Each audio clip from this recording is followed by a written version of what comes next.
A Christmas Carol Part 2. Awakening in the middle of a particularly tough snore, and sitting up in bed to get his thoughts together, Scrooge had no occasion to be told that the bell was again upon the stroke of one. He felt that he was restored to consciousness just at the right time for the especial purpose of holding a conference with the second messenger dispatched to him through Jacob Marley's intervention. But finding that he turned uncomfortably cold when he began to wonder which of his curtains this new spectre would draw back, he put them every one aside with his own hands, and lying down again, established a sharp lookout all round the bed. For he wished to challenge the spirit on the moment of its appearance, and did not wish to be taken by surprise and made nervous. Gentlemen of the free and easy sort, who congratulate themselves on being acquainted with a move or two, and being usually equal to the time of day, express the wide range of their capacity for adventure by observing that they are good for anything from pitch and toss to manslaughter, between which opposite extremes, no doubt, there lies a tolerably wide and comprehensive range of subjects. Without venturing for Scrooge quite as heartily as this, I don't mind calling on you to believe that he was ready for a good broad field of strange appearances, and that nothing between a baby and elephant would have astonished him very much. Now, being prepared for almost anything, he was not by any means prepared for nothing. And consequently, when the bell struck one and no shape appeared, he was taken with a violent fit of trembling. 5 minutes, 10 minutes, a quarter of an hour went by, yet nothing came. All this time he lay upon his bed, the very core and center of a blaze of red light, which streamed upon it when the clock proclaimed the hour, and which, being only light, was more alarming than a dozen ghosts, as he was powerless to make out what it meant, or would be at, and was sometimes worried that he might be at that very moment an interesting case of spontaneous combustion without having the consolation of knowing it. At last, however, he began to think, as you or I would have thought at first, for it is always the person not in the predicament who knows what ought to have been done in it, and would unquestionably have done it too. At last, I say, he began to think that the source and secret of this ghostly light might be in the adjoining room, from where, on further tracing it, it seemed to shine.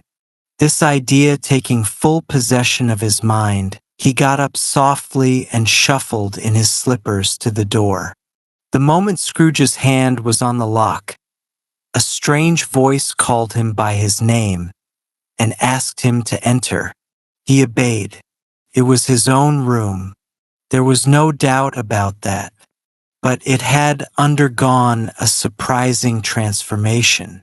The walls and ceiling were so hung with living green that it looked a perfect grove, from every part of which bright gleaming berries glistened. The crisp leaves of holly, mistletoe, and ivy reflected back the light, as if so many little mirrors had been scattered there, and such a mighty blaze went roaring up the chimney as that dull hearth had never known in Scrooge's time, or Marley's, or for many and many a winter season gone. Heaped up on the floor to form a kind of throne were turkeys, geese, game, poultry, great joints of meat, sucking pigs, long wreaths of sausages, mince pies, plum puddings, barrels of oysters, red-hot chestnuts, rosy apples, juicy oranges, delicious pears, immense cakes, and bowls of punch that made the chamber dim with their delicious steam. In easy state upon this couch, there sat a jolly giant, glorious to see, who bore a glowing torch in shape not unlike Plenty's horn, and held it up, high up, to shed its light on Scrooge, as he came peeping round the door. "Come in," exclaimed the ghost. "Come in, and know me better, man." Scrooge entered timidly and hung his head before this spirit. He was not the dogged Scrooge he had been, and though the spirit's eyes were clear and kind, he did not like to meet them.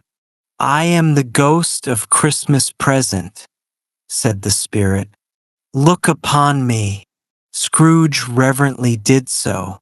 It was clothed in one simple green robe, or mantle bordered with white fur. This garment hung so loosely on the figure that its large breast was bare, as if disdaining to be concealed by anything. Its feet, observable beneath the ample folds of the garment, were also bare, and on its head it wore no other covering than a holly wreath.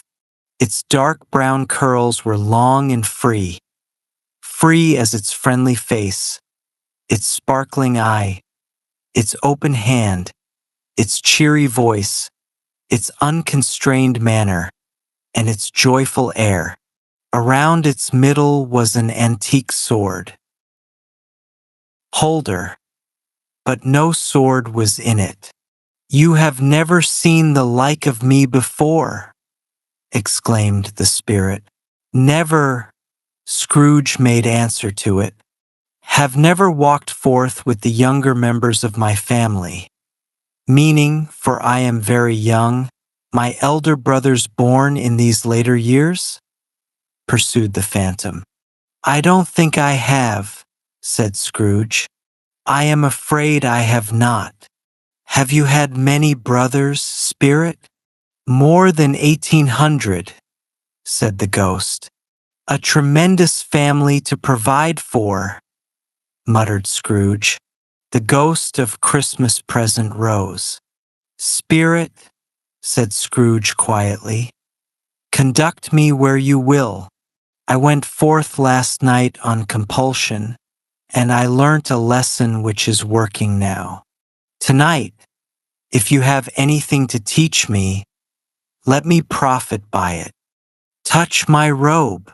Scrooge did as he was told and held it fast.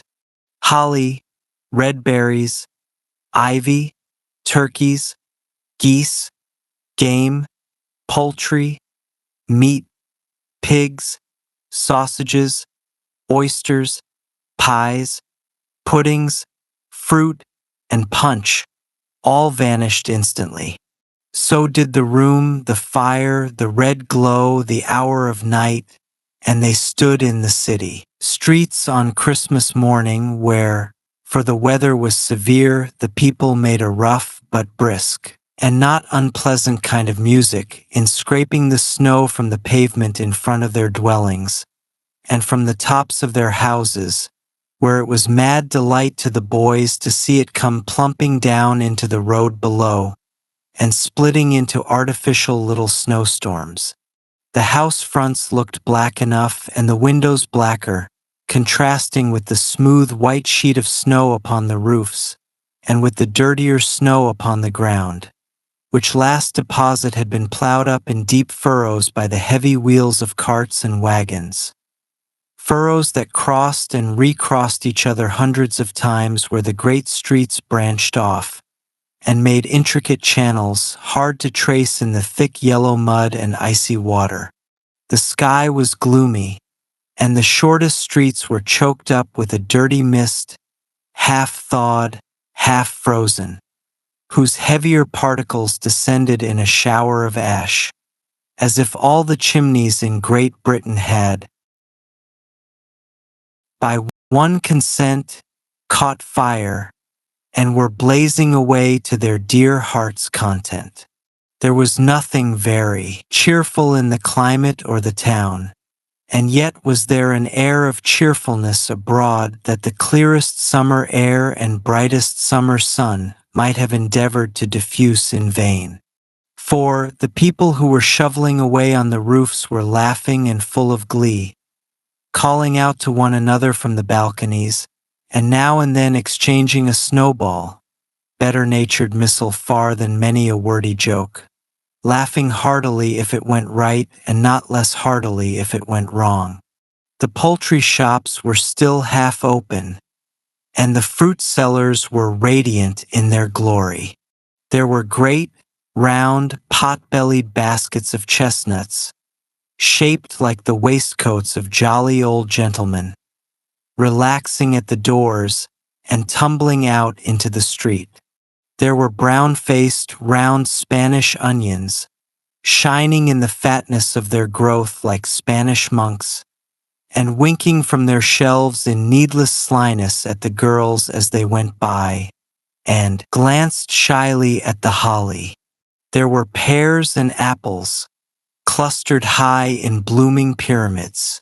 There were bunches of grapes made, in the shopkeeper's benevolence to dangle from conspicuous hooks, that people's mouths might water as they passed.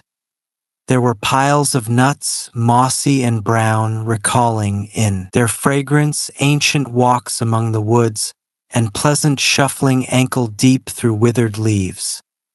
There were Norfolk apples, squat and dark, setting off the yellow of the oranges and lemons, and, in the great compactness of their juicy persons, urgently demanding to be carried home in paper bags and eaten after dinner. The very gold and silver fish, set forth among these choice fruits in a bowl, appeared to know that there was something going on, and, to a fish, went gasping round and round their little world in slow and passionless excitement. The grocers! Oh, the grocers! Nearly closed, with perhaps 2 shutters down or 1. But through those gaps such glimpses. It was not alone that the scales descending on the counter made a merry sound, or that the twine and roller parted company so briskly, or that the jars were rattled up and down like juggling tricks, or even that the blended scents of tea and coffee were so grateful to the nose, or even that the dried fruits were so plentiful and rare, the almonds so extremely white, the sticks of cinnamon so long and straight, the other spices so delicious, the candied fruits so spotted with sugar as to make the coldest onlookers feel faint and subsequently sick. Nor was it that the figs were moist and pulpy, or that the French plums blushed in modest sourness from their highly decorated boxes, or that everything was good to eat and in its Christmas dress. But the customers were all so hurried and so eager in the hopeful promise of the day, that they tumbled up against each other at the door, crashing their baskets wildly, and left their purchases upon the counter, and came running back to fetch them, and committed hundreds of the like mistakes in the best humor possible, while the grocer and his people were so frank and fresh that the polished hearts with which they fastened their aprons behind might have been their own, worn outside for general inspection. But soon the bells called good people all to church and chapel, and away they came, flocking through the streets in their best clothes and with their gayest faces. And at the same time there emerged from scores of by-streets, lanes, and nameless turnings, people carrying their dinners to the bakers' shops. The sight of these poor revelers appeared to interest the spirit very much, for he stood with Scrooge beside him in a baker's doorway, and taking off the covers as their bearers passed, sprinkled incense on their dinners from his torch. And it was a very uncommon kind of torch, for once or twice when there were angry words between some dinner carriers who had knocked into each other, he shed a few drops of water on them from it, and their good humor was restored directly. For they said, it was a shame to quarrel upon Christmas Day. And so it was, God love it, so it was. In time the bells ceased, and the bakers were shut up. And yet there was merriment in all these dinners and the progress of their cooking, in the thawed patch of wet above each baker's oven. where the pavement smoked as if its stones were cooking too. Is there a peculiar flavor in what you sprinkle from your torch? Asked Scrooge. There is. My own. Would it apply to any kind of dinner on this day? Asked Scrooge.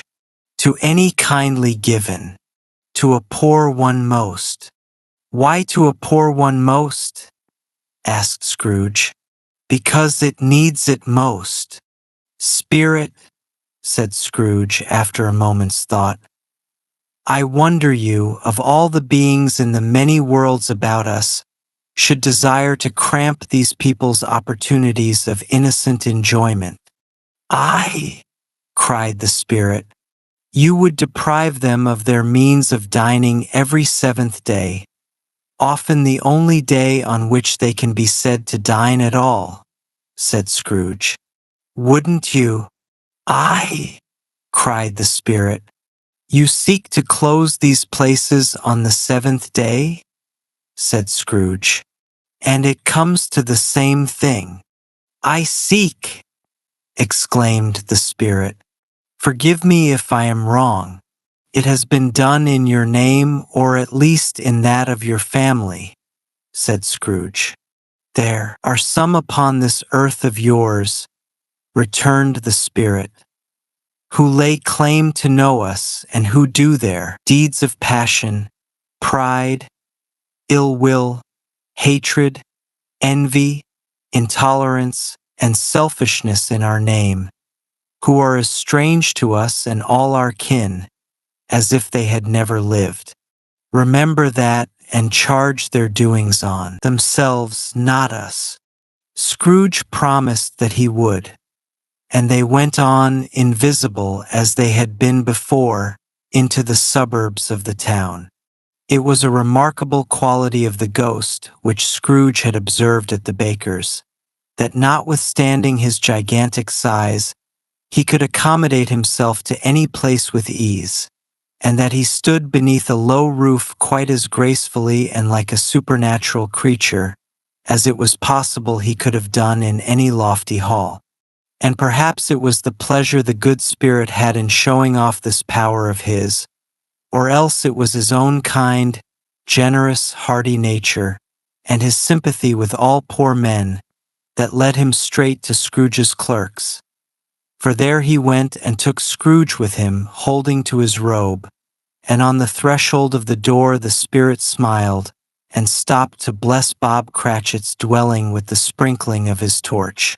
Think of that! Bob had but 15 shillings. A week himself. And yet the ghost of Christmas present blessed his four-roomed house. Then up rose Mrs. Cratchit, Cratchit's wife, dressed out but poorly in a twice-turned gown, but brave in ribbons, which are cheap and make a goodly show for sixpence. And she laid the cloth, assisted by Belinda Cratchit, second of her daughters, also brave in ribbons, while Master Peter Cratchit plunged a fork into the saucepan of potatoes, and getting the corners of his monstrous shirt collar, Bob's private property, conferred upon his son and heir in honor of the day, into his mouth rejoiced to find himself so well dressed, and yearned to show his linen in the fashionable parks. And now 2 smaller Cratchits, boy and girl, came tearing in, screaming that outside the baker's they had smelt the goose and known it for their own, and delighting in luxurious thoughts of sage and onion, these young Cratchits danced about the table and praised Master Peter Cratchit to the skies, while he, not proud, although his collars nearly choked him, blew the fire until the slow potatoes bubbling up knocked loudly at the saucepan lid to be let out and peeled. "What has ever got your precious father then?" said Mrs. Cratchit. "And your brother, Tiny Tim, and Martha wasn't as late last Christmas Day by half an hour." "Here's Martha, mother," said a girl, appearing as she spoke. "Here's Martha, mother," cried the 2 young Cratchits. Hurrah! There's such a goose, Martha. Why, bless your heart alive, my dear, how late you are, said Mrs. Cratchit, kissing her a dozen times, and taking off her outdoor clothes for her with great zeal. We'd a great deal of work to finish up last night, replied the girl, and had to clear away this morning, mother. Well, never mind so long as you are come, said Mrs. Cratchit. Sit ye down before the fire, my dear, and warm up. Lord bless ye. No, no, there's father coming, cried the two young Cratchits, who were everywhere at once. Hide, Martha, hide. So Martha hid herself, and in came little Bob, the father, with at least 3 feet of scarf exclusive of the fringe, hanging down before him, and his threadbare clothes mended and brushed to look fashionable, and Tiny Tim upon his shoulder. Alas for Tiny Tim, he bore a little crutch, and had his limbs supported by an iron frame. Why, where's our Martha? Cried Bob Cratchit, looking round. Not coming, said Mrs. Cratchit. Not coming, said Bob, with a sudden lowering in his high spirits, for he had been Tim's blood horse all the way from church and had come home rampant. Not coming upon Christmas Day. Martha didn't like to see him disappointed, if it were only in joke.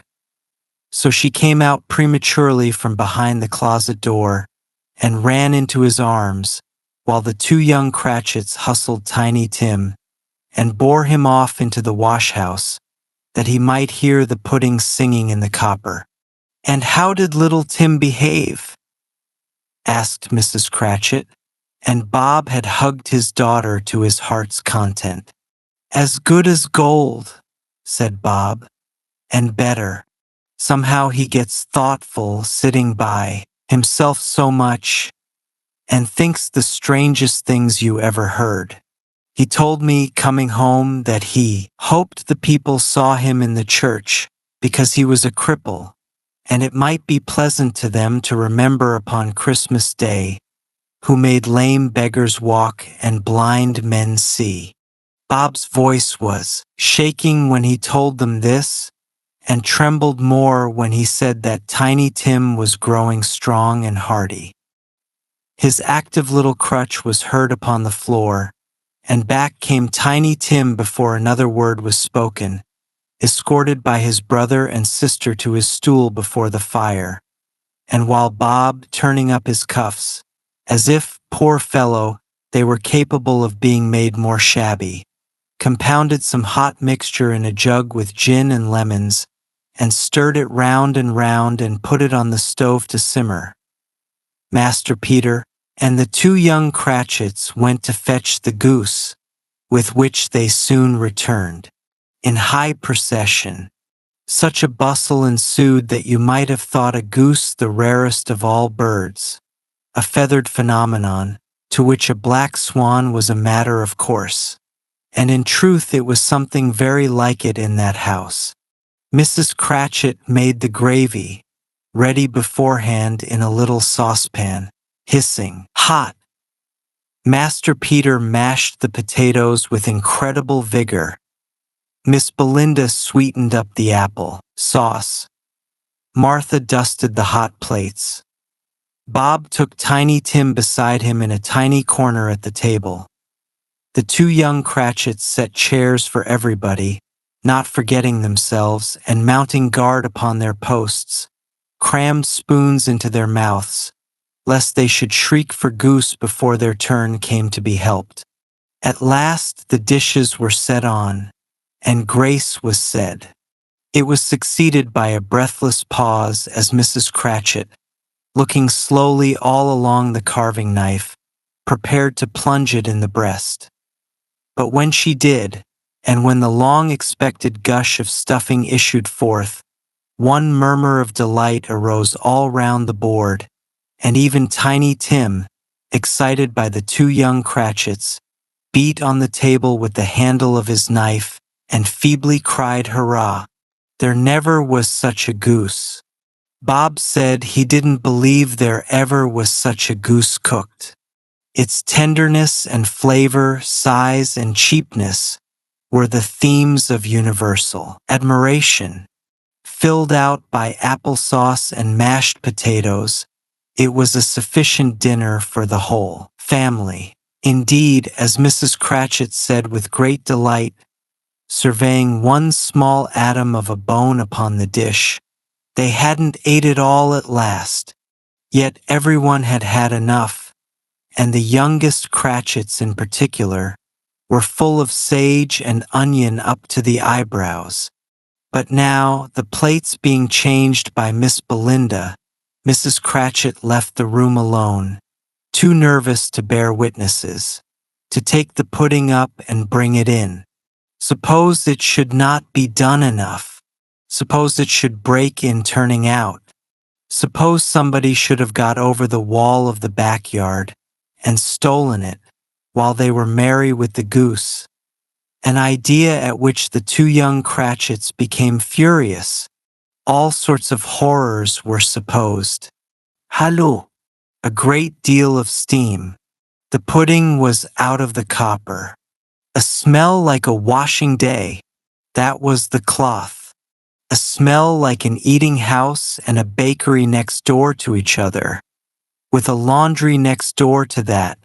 That was the pudding. In half a minute Mrs. Cratchit entered, flushed, but smiling proudly, with the pudding like a spotty cannonball, so hard and firm, blazing in half a pint of ignited brandy, and adorned with Christmas holly stuck into the top. "Oh, a wonderful pudding," Bob Cratchit said, and calmly too, that he regarded it as the greatest success achieved by Mrs. Cratchit since their marriage. Mrs. Cratchit said that now the weight was off her mind. She would confess she had had her doubts about the quantity of flour. Everybody had something to say about it, but nobody said or thought it was at all a small pudding for a large family. It would have been flat lie to do so. Any Cratchit would have blushed to hint at such a thing. At last the dinner was all done. The cloth was cleared, the hearth swept, and the fire made up. The mixture in the jug being tasted, and considered perfect, apples and oranges were put upon the table, and a shovelful of chestnuts on the fire. Then all the Cratchit family drew round the hearth in what Bob Cratchit called a circle, meaning half a one, and at Bob Cratchit's elbow stood the family display of glass. 2 tumblers and a cup without a handle. These held the hot stuff from the jug, however, as well as golden cups would have done, and Bob served it out with beaming looks, while the chestnuts on the fire cracked noisily. Then Bob proposed, "A Merry Christmas to us all, my dears. God bless us," which all the family re-echoed. "God bless us every one," said Tiny Tim, the last of all. He sat very close to his father's side upon his little stool. Bob held his withered little hand in his, as if he loved the child, and wished to keep him by his side, and dreaded that he might be taken from him. "Spirit," said Scrooge, with an interest he had never felt before, "tell me if Tiny Tim will live." "I see a vacant seat," replied the ghost, "in the poor chimney corner, and a crutch without an owner carefully preserved. If these shadows remain unaltered by the future, the child will die." "No, no," said Scrooge. "Oh, no, kind spirit, say he will be spared. If these shadows remain unaltered by the future, none other of my race," returned the ghost, "will find him here. What then? If he be like to die, he had better do it and decrease the surplus population. Scrooge hung his head to hear his own words quoted by the Spirit, and was overcome with remorse and grief. Man, said the ghost, if man you be in heart, not adamant, hold back that wicked thought until you have discovered what the surplus is, and where it is. Will you decide what men shall live, what men shall die? It may be that in the sight of heaven, you are more worthless and less fit to live than millions like this poor man's child. O God, to hear the insect on the leaf pronouncing on the too much life among his hungry brothers in the dust. Scrooge bent before the ghost's disapproval, and trembling cast his eyes upon the ground. But he raised them speedily on hearing his own name. Mr. Scrooge, said Bob. I'll give you Mr. Scrooge, the founder of the feast. The founder of the feast indeed, cried Mrs. Cratchit, reddening. I wish I had him here. I'd give him a piece of my mind to feast upon, and I hope he'd have a good appetite for it. My dear, said Bob, the children, Christmas Day. It should be Christmas Day, I am sure, said she, on which one drinks the health of such a horrible, mean, hard, unfeeling man as Mr. Scrooge. You know he is, Robert. Nobody knows it better than you do, poor fellow. My dear, was Bob's mild answer. Christmas Day. I'll drink his health for your sake and the day's, said Mrs. Cratchit. Not for his. Long life to him. A Merry Christmas and a Happy New Year. He'll be very merry and very happy, I have no doubt. The children drank the toast after her. It was the first of their proceedings which had no heartiness. Tiny Tim drank it last of all, but he didn't care tuppence for it. Scrooge was the monster of the family. The mention of his name cast a dark shadow on the party, which was not dispelled for full 5 minutes. After it had passed away, they were 10 times merrier than before, from the mere relief of Scrooge being done with. Bob Cratchit told them how he had a situation in his eye for Master Peter, which would bring in, if obtained, full 5 and 6pence weekly. The 2 young Cratchits laughed tremendously at the idea of Peter's being a man of business, and Peter himself looked thoughtfully at the fire from between his collars, as if he were deliberating what particular investments he should favor when he came into the receipt of that bewildering income.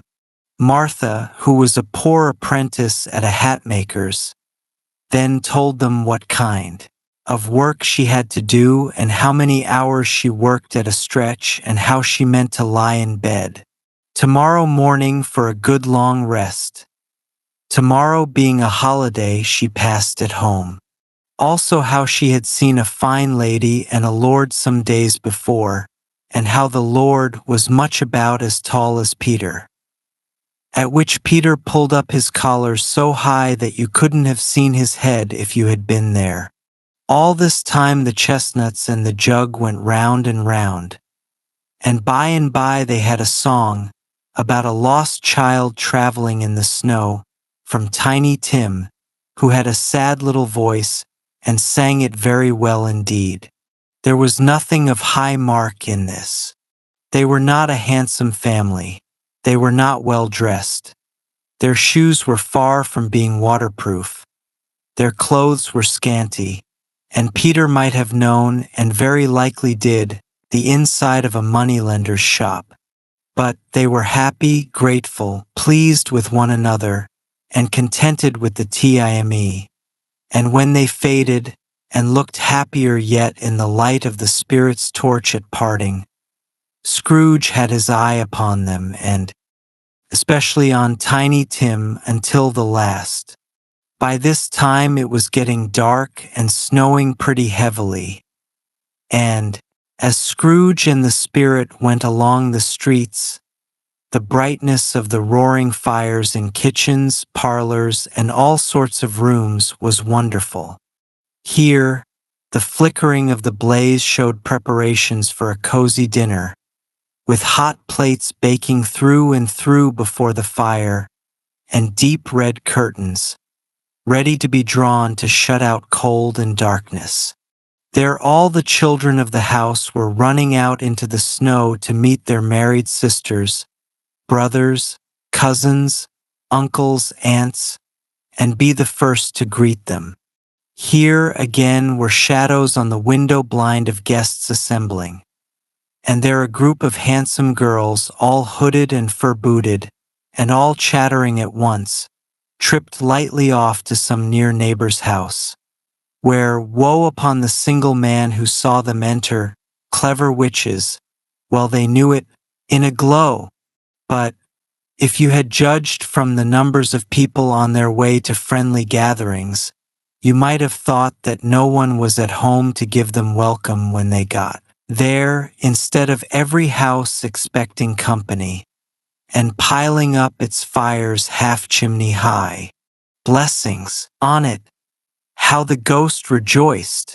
How it bared its breadth of breast, and opened its huge palm, and floated on, pouring out, with a generous hand, its bright and harmless happiness on everything within its reach. The very lamplighter who ran on before, dotting the dusky street with spots of light, and who was dressed to spend the evening somewhere, laughed out loudly as the spirit passed, though little knew the lamplighter that he had any company but Christmas. And now, without a word of warning from the ghost, they stood upon a bleak and desert moor, where monstrous masses of rude stone were cast about, as though it were the burial place of giants, and water spread itself in lower places, or would have done so, but for the frost that held it prisoner, and nothing grew but moss and coarse rank grass. Down in the west the setting sun had left a streak of fiery red, which glared upon the desolation for an instant, like a sad eye, and frowning lower, lower yet, was lost in the thick gloom of darkest night. "What place is this?" asked Scrooge. "A place where miners live, who labor in the bowels of the earth," returned the spirit. "But they know me. See!" A light shone from the window of a hut, and swiftly they advanced towards it. Passing through the wall of mud and stone, they found a cheerful company assembled round a glowing fire. An old man and woman with their children and their children's children, and another generation. Beyond that, all dressed gaily in their holiday clothes. The old man, in a voice that seldom rose above the howling of the wind upon the barren waste, was singing them a Christmas song. It had been a very old song when he was a boy, and from time to time they all joined in the chorus. So surely as they raised their voices, the old man got quite loud, and so surely as they stopped, his vigor sank again. The spirit did not linger here, but told Scrooge to hold his robe, and passing on above the moor, sped, where to? Not to see, to see. To Scrooge's horror, looking back, he saw the last of the land, a frightful range of rocks, behind them, and his ears were deafened by the thundering of water as it rolled and roared, and raged among the dreadful caverns it had worn, and fiercely tried to undermine the earth. Built upon a dismal reef of sunken rocks, some league or so from shore, on which the waters surged and dashed, the wild year through, there stood a solitary lighthouse. Great, Heaps of seaweed clung to its base, and storm birds, born of the wind one might suppose as sea, weed of the water, rose and fell about it, like the waves they skimmed. But even here, two men who watched the light had made a fire, that through the hole in the thick stone wall shed out a ray of brightness on the awful sea. Joining their rough hands over the old table at which they sat, they wished each other Merry Christmas in their can of drink. And one of them, the elder too, with his face all damaged and scarred with hard weather, as the figurehead of an old ship might be, struck up a sturdy song that was like a storm in itself. Again the ghost sped on, above the black and heaving sea, on, until, being far away, as he told Scrooge, from any shore, they lighted on a ship. They stood beside the helmsman at the wheel, the lookout in the bow, the officers who had the watch, dark, ghostly figures in their several stations. But every man among them hummed a Christmas tune, or had a Christmas thought, or spoke below his breath to his companion of some earlier Christmas day with homeward hopes belonging to it, and every man on board, waking or sleeping, good or bad, had had a kinder word for another on that day than on any day in the year, and had shared to some extent in its festivities, and had remembered those he cared for at a distance, and had known that they delighted to remember him. It was a great surprise to Scrooge, while listening to the moaning of the wind, and thinking what a solemn thing it was to move on through the lonely darkness over an unknown valley, whose depths were secrets as profound as death. It was a great surprise to Scrooge, while thus engaged, to hear a hearty laugh. It was a much greater surprise to Scrooge to recognize it as his own nephew's, and to find himself in a bright, dry, gleaming room, with the spirit standing smiling by his side, and looking at that same nephew with approving friendliness. Ah, lauga Scrooge's nephew. Ah. If you should happen, by any unlikely chance, to know a man more blessed in a laugh than Scrooge's nephew, all I can say is, I should like to know him, too. Introduce him to me, and I'll cultivate his acquaintance. It is a fair, even-handed, noble adjustment of things, that while there is infection in disease and sorrow, there is nothing in the world so irresistibly catching as laughter and good humor. When Scrooge's nephew laughed in this way, holding his sides, rolling his head, and twisting his face into the most extravagant shapes, Scrooge's niece, by marriage, laughed as heartily as he, and their assembled friends, being not a bit behind, roared out lustily, "Ah! Ha! Ha! Ha! He said that Christmas was a humbug, as I live," cried Scrooge's nephew. "He believed it too. More shame for him, Fred," said Scrooge's niece indignantly. "Bless those women.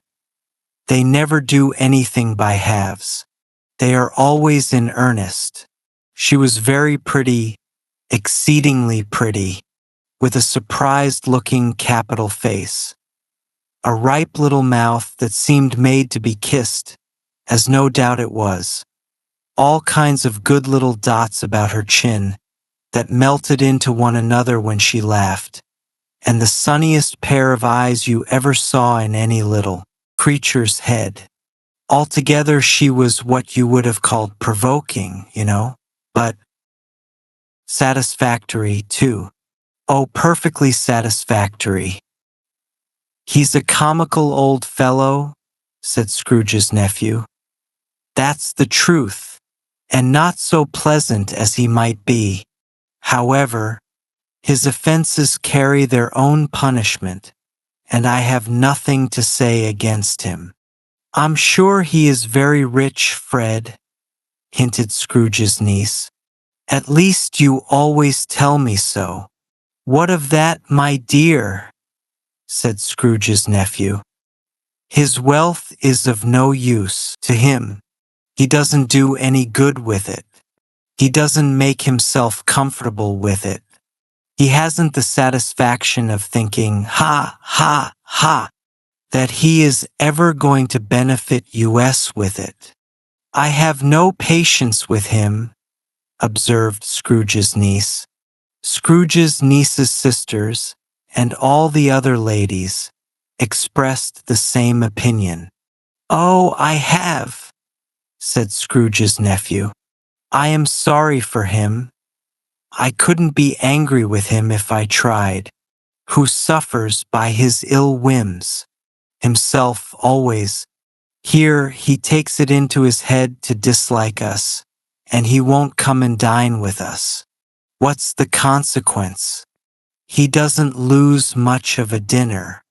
Indeed, I think he loses a very good dinner, interrupted Scrooge's niece. Everybody else said the same, and they must be allowed to have been competent judges, because they had just had dinner, and, with the dessert upon the table, were clustered round the fire by lamplight. Well, I'm very glad to hear it, said Scrooge's nephew, because I haven't great faith in these young housekeepers. What do you say, Topper? Topper had clearly got his eye upon one of Scrooge's niece's sisters, for he answered that a bachelor was a wretched outsider, who had no right to express an opinion on the subject. Scrooge's niece's sister, the plump one with the lace tucker, not the one with the roses, blushed. Do go on, Fred, said Scrooge's niece, clapping her hands. He never finishes what he begins to say. He is such a ridiculous fellow. Scrooge's nephew revelled in another laugh, and as it was impossible to keep the infection off, though the plump sister tried hard to do it with sweet-smelling vinegar, his example was unanimously followed. I was only going to say, said Scrooge's nephew, that the consequence of his taking a dislike to us and not making merry with us is, as I think, that he loses some pleasant moments which could do him no harm. I am sure he loses pleasanter companions than he can find in his own thoughts, either in his mouldy old office or his dusty chambers. I mean to give him the same chance every year, whether he likes it or not, for I pity him. He may rail at Christmas till he dies, but he can't help thinking better of it. I defy him. If he finds me going there in good temper year after year and saying, Uncle Scrooge, how are you? If it only puts him in the vein to leave his poor clerk £50, that's something. And I think I shook him yesterday. It was their turn to laugh now at the notion of his shaking Scrooge. But being thoroughly good-natured, and not much caring what they laughed at, so that they laughed at any rate, he encouraged them in their merriment and passed the bottle joyously.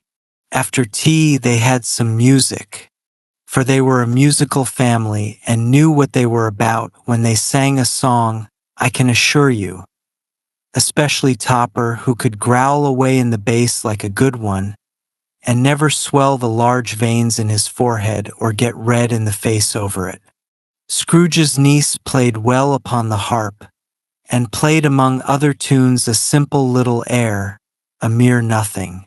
You might learn to whistle it in 2 minutes, which had been familiar to the child who fetched Scrooge from the boarding school, as he had been reminded by the ghost of Christmas past. When this strain of music sounded, all the things that Ghost had shown him came upon his mind. He softened more and more, and thought that if he could have listened to it often years ago, He might have cultivated the kindnesses of life for his own happiness with his own hands, without resorting to the gravedigger's spade that buried Jacob Marley. But they didn't devote the whole evening to music. After a while they played at forfeits.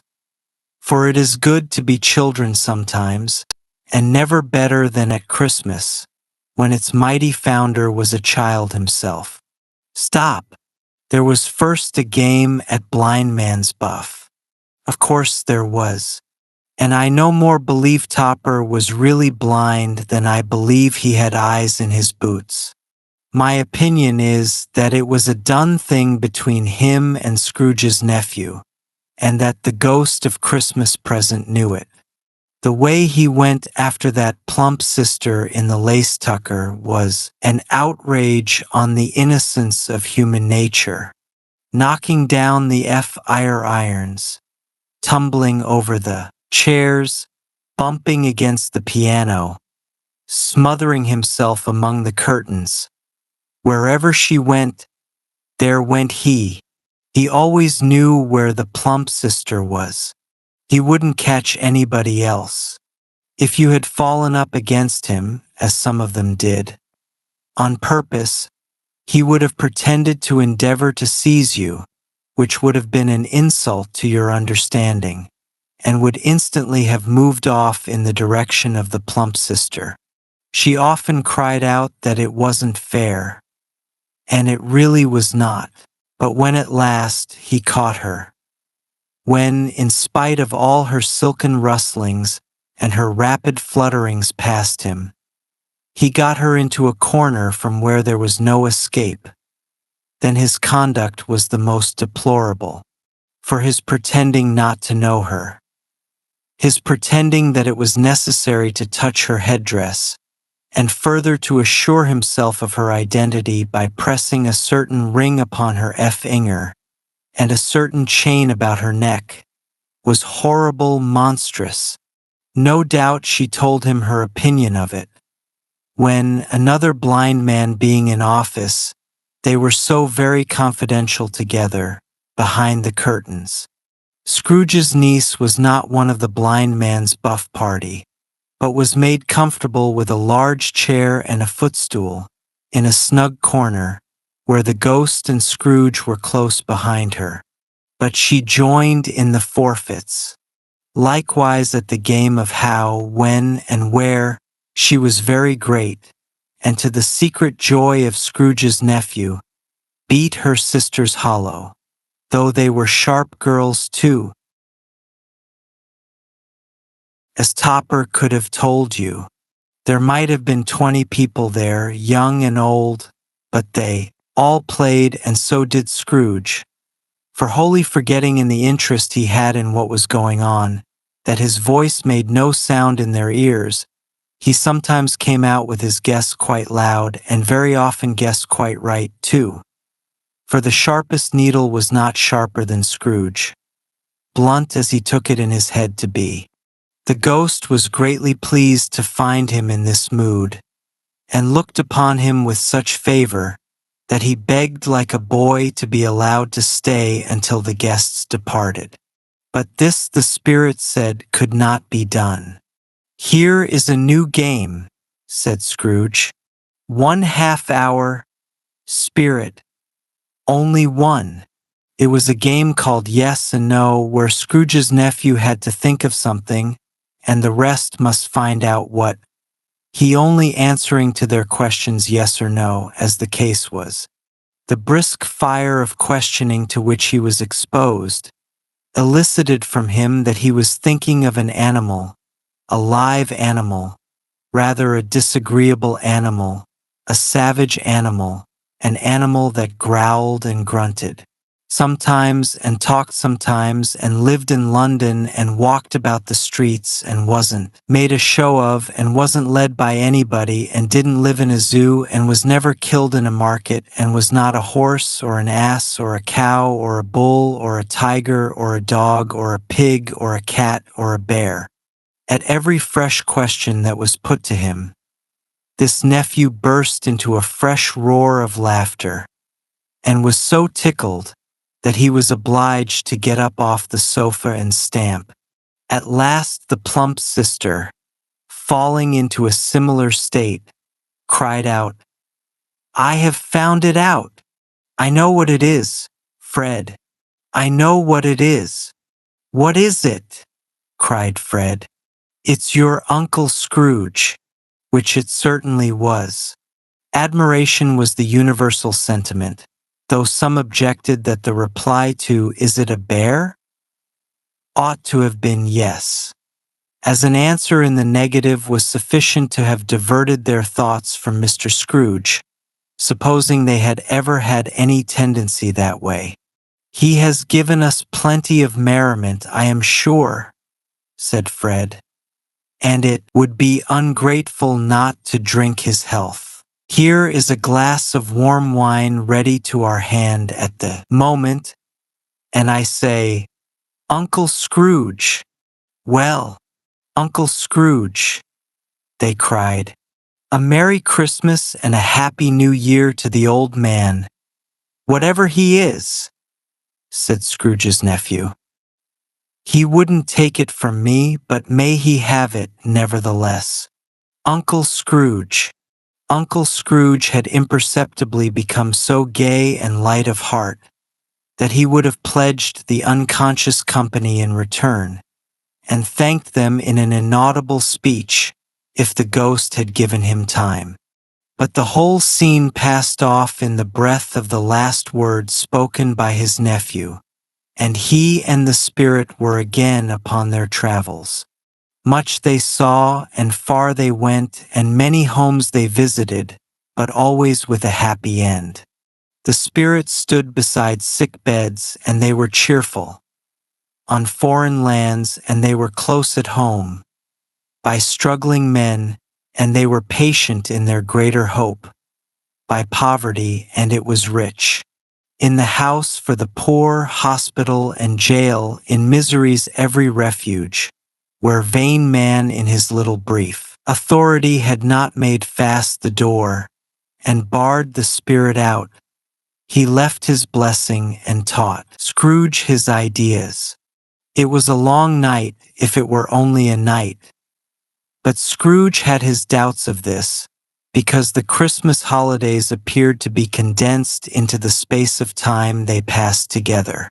It was strange, too, that while Scrooge remained unaltered in his outward form, the ghost grew older, clearly older. Scrooge had observed this change, but never spoke of it until they left a children's 12th night party. When, looking at the spirit as they stood together in an open place, he noticed that its hair was gray. "Are spirits' lives so short?" asked Scrooge.